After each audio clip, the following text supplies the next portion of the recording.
खरगोश और चूहे की कहानी। एक घने जंगल में गोलू खरगोश और चिंटू चूहा रहते थे। दोनों बहुत अच्छे दोस्त थे और हमेशा साथ में खेलते, कूदते और मस्ती करते थे। गोलू खरगोश तेज दौड़ सकता था, जबकि चिंटू चूहा बहुत चालाक और समझदार था। एक दिन की बात है, गोलू और चिंटू जंगल में घूमने निकले। चलते चलते वे एक खेत के पास पहुंचे, जहां बहुत सारे लाल लाल गाजर उगे हुए थे। गोलू गाजरों को देखकर बहुत खुश हुआ और बोला, वाह, इतने सारे गाजर, मैं तो पेट भरकर खाऊंगा। लेकिन चिंटू ने खेत के चारों ओर नज़र दौड़ाई और कहा, गोलू, ये किसी किसान का खेत है, हमें बिना पूछे गाजर नहीं तोड़ने चाहिए। गोलू ने हंसते हुए कहा, अरे थोड़े से गाजर खाने में क्या बुराई है, किसान को पता भी नहीं चलेगा। और वह खेत में कूद पड़ा और जल्दी जल्दी गाजर खाने लगा। मुसीबत आ गई। जैसे ही गोलू गाजर खा रहा था, अचानक एक बड़ा सा शिकारी कुत्ता भौंकता हुआ उसकी तरफ दौड़ा। गोलू घबरा गया और तेजी से भागने लगा, मगर खेत में फिसलन थी और वह गिर पड़ा। चिंटू ने यह देखा तो तुरंत एक तरकीब सोची। वह पास के एक छोटे से बिल में घुस गया और जोर जोर से सीटी बजाने लगा। कुत्ता चौंक गया और सीटी की आवाज़ की ओर बढ़ा। इधर गोलू ने मौका देखकर छलांग लगाई और तेजी से भाग निकला। जब दोनों सुरक्षित अपने घर पहुंचे तो गोलू ने चिंटू से कहा, तुमने आज मेरी जान बचा ली। मुझे समझ आ गया कि बिना अनुमति के किसी की चीज़ नहीं लेनी चाहिए। चिंटू मुस्कुराया और बोला, समझदारी और ईमानदारी से ही हम सुरक्षित रह सकते हैं। उस दिन के बाद से गोलू और चिंटू हमेशा सही रास्ते पर चलते और मिलजुल कर खुश रहते। शिक्षा, हमें कभी भी लालच नहीं करना चाहिए और दूसरों की चीज़ बिना अनुमति नहीं लेनी चाहिए। बत्तख और चूहे की जंगल में भटकने की कहानी। एक बार की बात है, एक छोटी सी नदी के किनारे बत्तख मौसी और उसका प्यारा दोस्त चूहा चिंटू रहते थे। दोनों बहुत अच्छे दोस्त थे और हमेशा साथ खेलते थे। एक दिन मौसी और चिंटू ने सोचा कि क्यों न जंगल के अंदर घूमने जाया जाए। दोनों खुशी खुशी चल पड़े। चलते चलते वे गहरे जंगल में पहुंच गए। वहाँ हर तरफ ऊंचे ऊंचे पेड़ और अजीब अजीब आवाजें आ रही थी। अचानक उन्हें एहसास हुआ कि वे रास्ता भूल गए हैं। मौसी ने घबराकर कहा, अब क्या करें चिंटू, हमें घर जाने का रास्ता नहीं पता। चिंटू भी डर गया, पर उसने हिम्मत दिखाई। फिर चिंटू को एक उपाय सूझा। उसने कहा, मौसी, तुम उड़ सकती हो। अगर तुम ऊपर जाकर देखो तो शायद तुम्हें नदी दिख जाए। मौसी ने फौरन अपने पंख फैलाए और ऊपर उड़ गई। उसने दूर से अपनी प्यारी नदी देख ली। वह नीचे आई और चिंटू को रास्ता बताया। दोनों खुशी खुशी घर लौट आए। उस दिन के बाद मौसी और चिंटू ने सीखा कि कभी भी बिना सोचे समझे जंगल में नहीं जाना चाहिए और अगर मुश्किल आए तो धैर्य और समझदारी से काम लेना चाहिए। शिक्षा, कभी भी मुसीबत में घबराना नहीं चाहिए, बल्कि मिलकर हल निकालना चाहिए। चतुर मुखिया की कहानी। किसी गांव में एक चतुर और समझदार मुखिया रहता था। उसका नाम रामलाल था। वह न केवल अपनी बुद्धिमानी के लिए प्रसिद्ध था, बल्कि अपनी ईमानदारी और न्यायप्रियता के लिए भी लोग उसे आदर करते थे। गांव के हर छोटे बड़े फैसले में उसकी राय ली जाती थी। एक दिन गांव में एक बड़ा विवाद खड़ा हो गया। गांव के दो किसान, मोहन और श्याम, एक खेत के मालिकाना हक को लेकर लड़ने लगे। दोनों का दावा था कि खेत उनकी जमीन पर स्थित है। मामला इतना बढ़ गया कि पंचायत बुलानी पड़ी। पंचायत में दोनों ने अपनी अपनी बात रखी।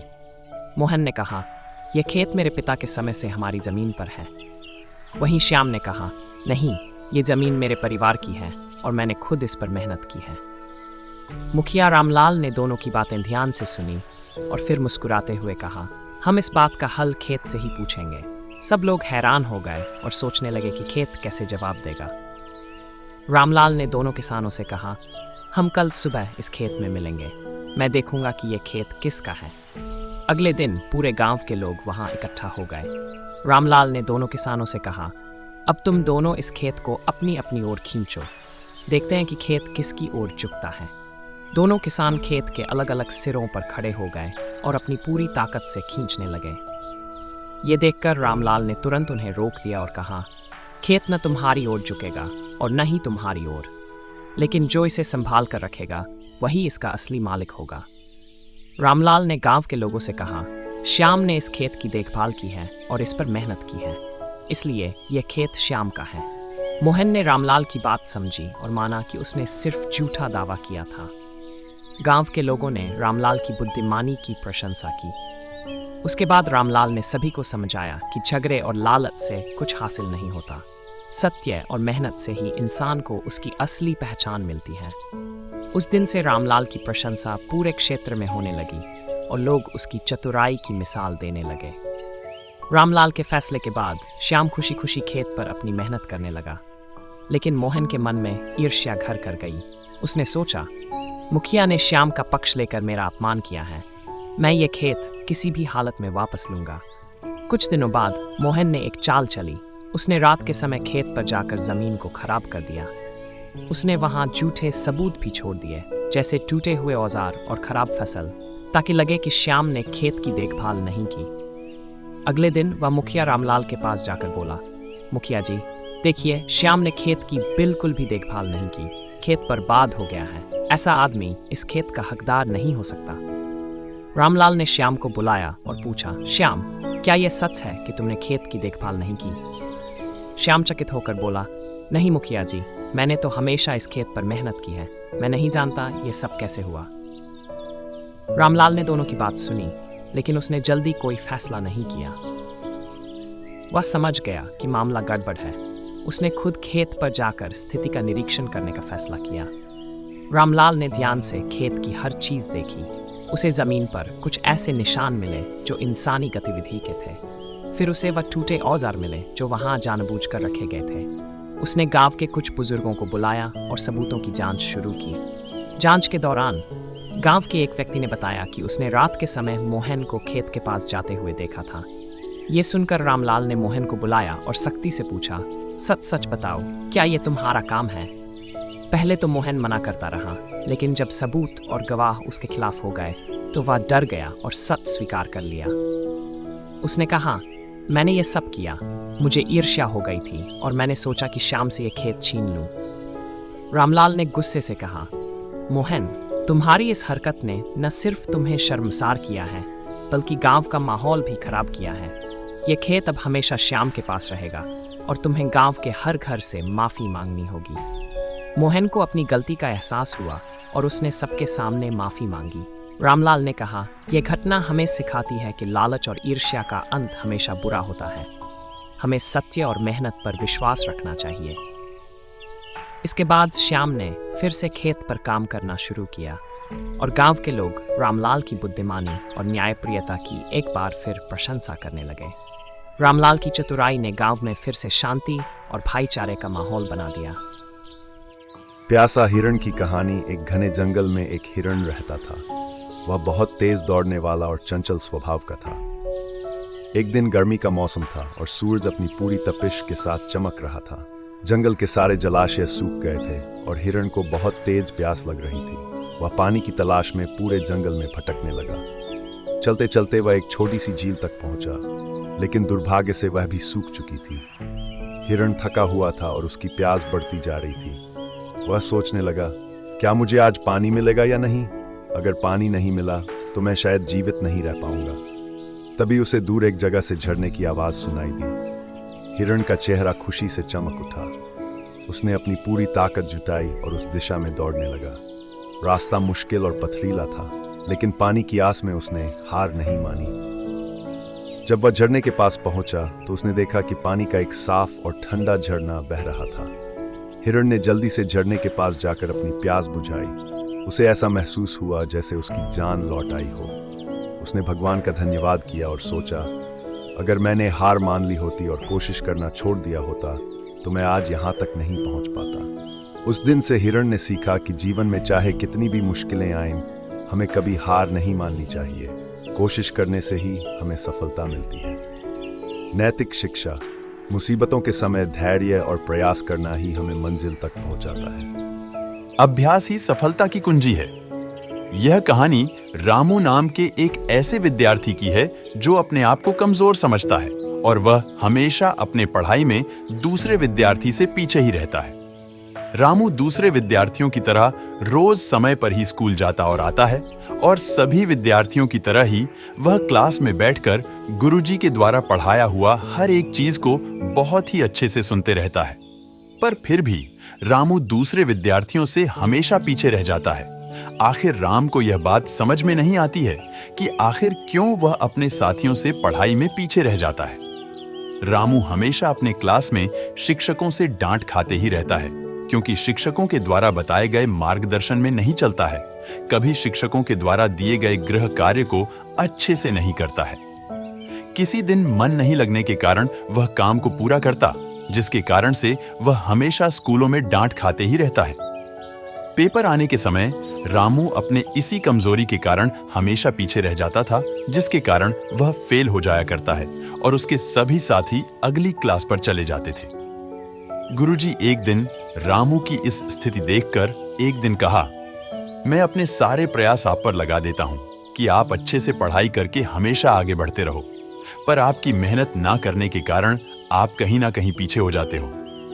एक दिन की बात है जब गुरुजी अपने प्रयासों से हार मानकर रामू से कहा कि बेटा, अब तुम यह पढ़ाई छोड़ दो। पढ़ाई तुम्हारे बस की बात नहीं है, क्योंकि मैं अपनी तरफ से सारे प्रयास करके देख लिया हूं और अब मैं यही सोचता हूं कि तुम यहां अपना समय अब बिल्कुल भी बर्बाद ना करो और अपने घर जाकर घर वालों के काम में मदद करने लगो। यह सुनकर रामू बहुत ही दुखी होता है और अपने पढ़ाई के बारे में सोचने लगता है कि शायद विद्या मेरी किस्मत में ही नहीं है, जिससे कि मैं आगे नहीं बढ़ पा रहा हूं, और इस तरह से गुरुजी द्वारा उन्हें स्कूल से अब निकाल दिया जाता है। इस तरह से रामू द्वारा स्कूल छोड़ दिया जाता है और दोपहर के समय स्कूल से बाहर निकालकर घर की ओर जाने लगता है। दोपहर का समय होता है, गर्मी तेज होती है। घर जाते समय रामू को बहुत ज्यादा जोर से प्यास लगती है। वह पानी पीने के लिए इधर उधर देखने लगता है और देखते देखते वह आगे की ओर बढ़ते जाता है। थोड़ी देर बाद उसे रास्ते में एक महिला कुएं से पानी भरते हुए दिखाई देती है। रामू उसके पास जाता है और उस महिला से कहता है, मुझे प्यास लगी है, कुछ पानी दे दो। पानी पीते समय रामू की नजर उस कुएं के पत्थर पर पड़ती है, जहां पर रस्सी की सहायता से पानी निकाला जाता है।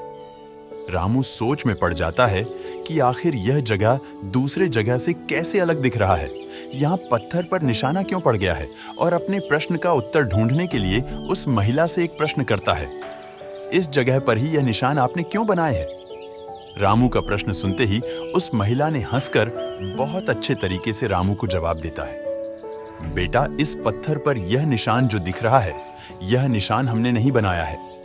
यह निशान तो पानी भरते समय, कुएं से पानी निकालते समय कोमल रस्सी के बार बार ऊपर नीचे आने जाने से ठोस पत्थर पर भी ऐसे निशान बन जाते हैं। रामू के मन में एक विचार आता है कि जब एक कोमल रस्सी के बार बार ऊपर नीचे आने जाने से ठोस पत्थर पर भी गहरे निशान अगर बन सकता है, तो उसके निरंतर अभ्यास से भी वह अच्छे से विद्या ग्रहण क्यों नहीं कर सकता है। अब रामू अपनी पूरी उत्साह के साथ फिर से उस स्कूल में जाता है और गुरुजी से अनुमति लेता है कि वह फिर से इस स्कूल में पढ़ना चाहता है। गुरुजी को यह बात समझ में नहीं आती है कि आखिर यह काम क्यों करना चाह रहा है। उसने रामू से पूछा, अभी अभी कुछ समय पहले ही सुनने पढ़ाई न करने का सोच लिया था, पर आप कैसे फिर से अब पढ़ने का मन बना लिया है?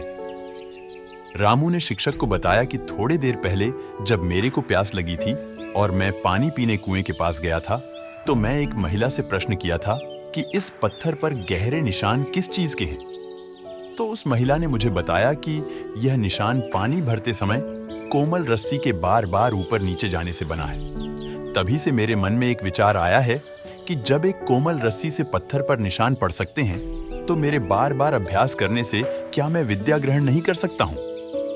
यह सुनते ही गुरुजी बहुत प्रसन्न होते हैं और उन्हें आगे पढ़ाने का भी सोच लेते हैं और पहले जैसे ही अपने प्रयासों को उन पर लगा देते हैं।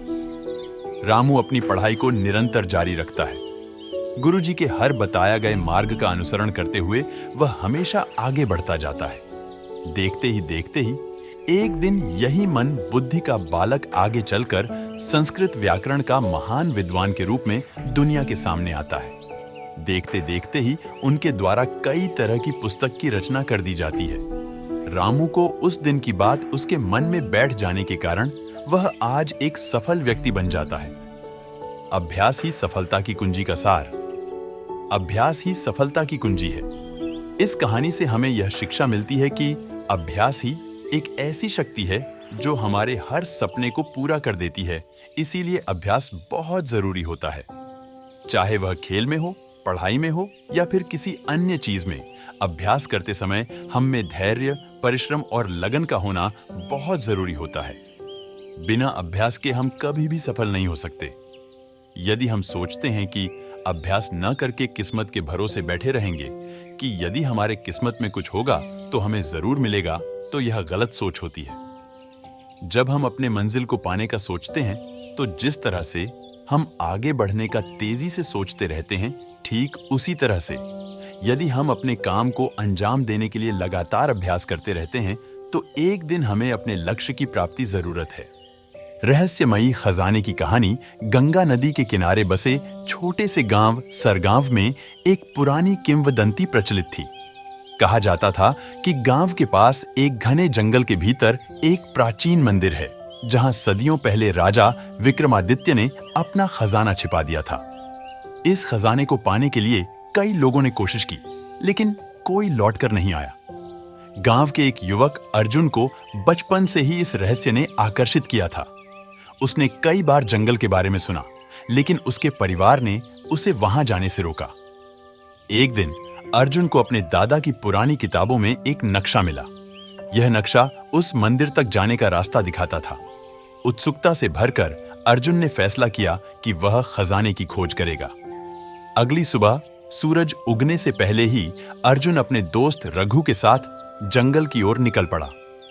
नक्शे में लिखी बातों को ध्यान में रखते हुए उन्होंने एक पत्थरों के बने प्राचीन पुल को पार किया और एक गुफा में पहुंचे। गुफा के दरवाजे पर शेर के आकार की एक मूर्ति थी, जिसके नीचे संस्कृत में कुछ लिखा था, साहस और विवेक ही खजाने की कुंजी है। गुफा के अंदर उन्हें कई सुरंगें मिली। हर सुरंग के सामने एक पहेली लिखी हुई थी। पहली पहेली थी जिसमें सब समा जाते हैं पर वह कभी नहीं भरता। थोड़ा सोचने के बाद अर्जुन ने उत्तर दिया, समय। दरवाजा खुल गया। हर दरवाजे के पीछे नई चुनौतियां थीं, कभी सांपों से भरी सुरंग तो कभी गहरी खाई। लेकिन अर्जुन और रघु की हिम्मत ने हर बाधा को पार कर लिया। आखिरकार वे एक बड़े कक्ष में पहुंचे। कक्ष के बीचों बीच एक सोने का बड़ा सा बक्सा रखा था।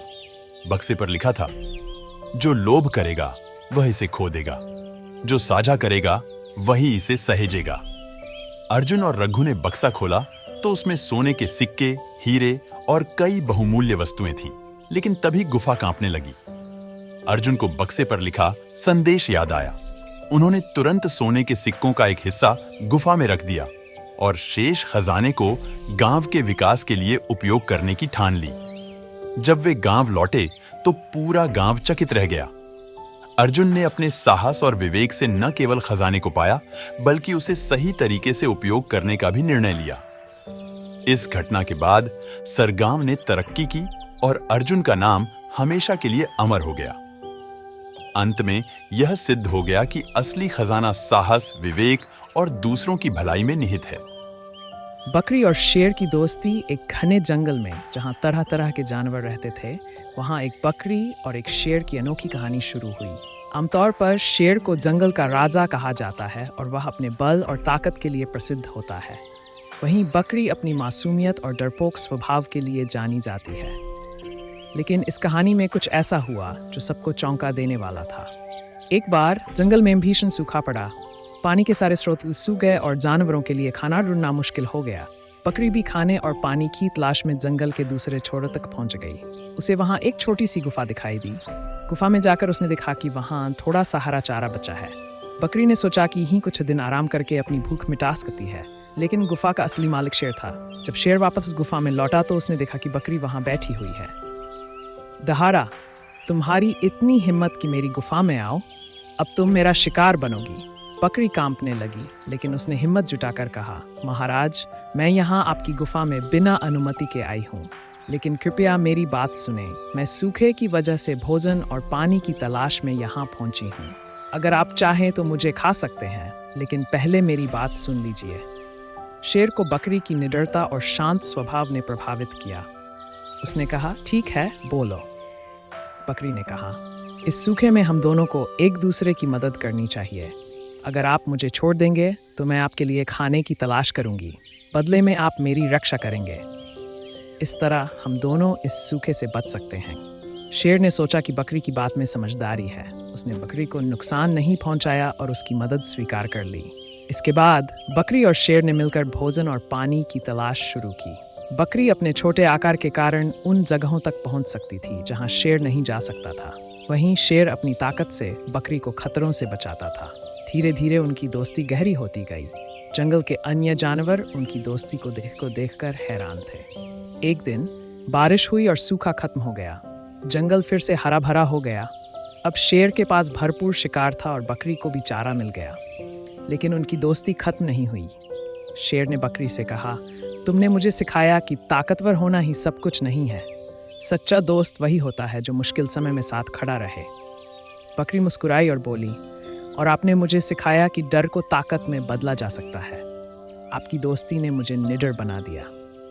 इस तरह शेर और बकरी की यह अनोखी दोस्ती पूरे जंगल में मिसाल बन गई। उन्होंने ये साबित कर दिया कि सच्ची दोस्ती न तो ताकत देखती है और न ही डर। एक संघर्ष की कहानी।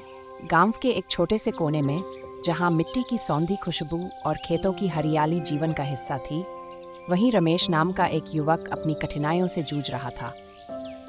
रमेश का सपना था कि वह एक दिन अपने गांव का नाम रोशन करे, लेकिन गरीबी और अभाव ने हमेशा उसकी राह में कांटे बिछाए। रमेश के पिता एक किसान थे जिनकी पूरी जिंदगी खेतों में काम करते हुए गुजर गई। उनके पास बस एक छोटा सा खेत था जो बमुश्किल परिवार का पेट भरता था। लेकिन रमेश ने कभी हार नहीं मानी। उसे पढ़ाई का बेहद शौक था। हर सुबह सूरज उगने से पहले वह खेतों में अपने पिता का हाथ बंटाता और फिर गांव के स्कूल चला जाता। स्कूल में रमेश हमेशा अपनी कक्षा में अव्वल आता, मगर उसकी पढ़ाई का सफ़र यहीं ख़त्म हो सकता था, क्योंकि उसके परिवार के पास उसे आगे पढ़ाने के पैसे नहीं थे। जब गांव के बड़े बुजुर्गों ने रमेश को मेहनत करते देखा तो उन्होंने उसकी मदद करने की ठानी। गांव वालों ने मिलकर उसके लिए चंदा इकट्ठा किया ताकि वह शहर जाकर पढ़ाई कर सके। शहर में आकर रमेश को कई मुश्किलों का सामना करना पड़ा। बड़े शहर की जिंदगी उसके लिए नई और चुनौतीपूर्ण थी। कभी भूखा सोना पड़ता तो कभी बिना किताबों की परीक्षा देनी पड़ती। लेकिन उसकी मेहनत और लगन ने उसे हारने नहीं दिया। धीरे धीरे रमेश ने अपनी काबिलियत से एक प्रतिष्ठित कॉलेज में दाखिला लिया। अपनी पढ़ाई के साथ साथ वह एक ढाबे में काम भी करने लगा ताकि अपने खर्चे निकाल सके। कई रातें उसने जागकर बिताई, लेकिन उसके सपने उसे कभी सोने नहीं देते थे। आखिरकार रमेश ने अपनी पढ़ाई पूरी कर ली और एक बड़ी कंपनी में नौकरी पा ली। उसकी कड़ी मेहनत और संघर्ष ने उसे उस मुकाम तक पहुंचा दिया जहां से वह न केवल अपने परिवार बल्कि पूरे गांव की मदद कर सका। आज रमेश अपने गांव लौटकर वहां के बच्चों की शिक्षा के लिए एक स्कूल चला रहा है। वह चाहता है कि कोई और बच्चा गरीबी के कारण अपने सपनों से समझौता न करे। रमेश की कहानी ये सिखाती है कि चाहे जीवन में कितनी भी कठिनाइयां क्यों न आए, मेहनत और लगन से हर संघर्ष को जीता जा सकता है।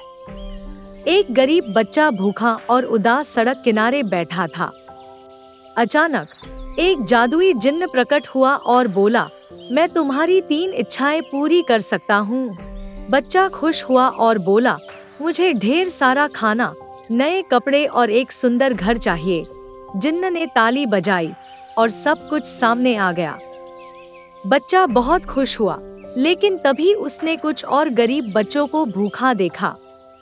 उसने सोचा और फिर जिन्न से कहा, मुझे अपनी आखिरी इच्छा बदलनी है। मैं चाहता हूँ कि हर गरीब के पास खाना, कपड़े और घर हो। जिन्न मुस्कुराया और उसकी इच्छा पूरी कर दी। बच्चा समझ गया कि असली खुशी दूसरों की मदद करने में है और जिन्न अदृश्य हो गया, लेकिन उसकी सीख हमेशा के लिए रह गई।